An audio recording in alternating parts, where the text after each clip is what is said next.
jet rád. Říkali mu sudy, super rifle styl, rebel s džínama a v očích benzín, co naplno žil. První kára Renault 4CV a póza na kapotě, fotka jak z plakátu, zkrátka frajer. A když mu táta schoval 1000 MB, Jarda jí vzal a zmizel po své ose, nebyl čas se ptát. Sorry, jede dál, 70 let plyn a řev.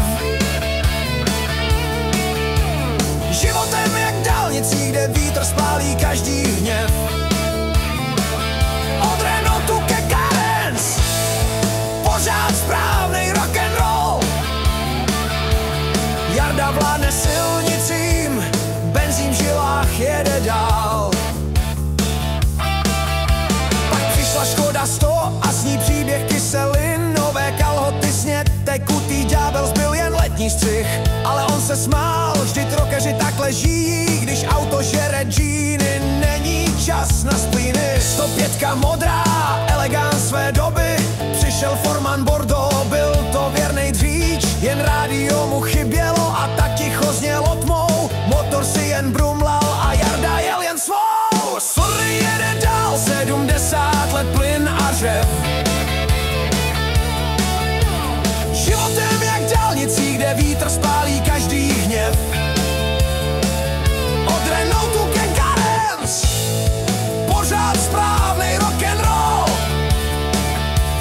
Jarda vládne silnicím, benzín v žilách jede dál.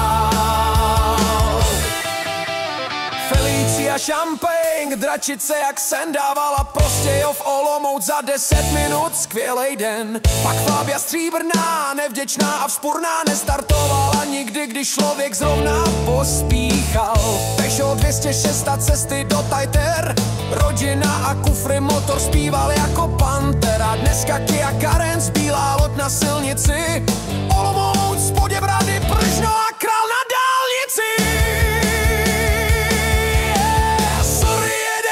70 let plyn a prach.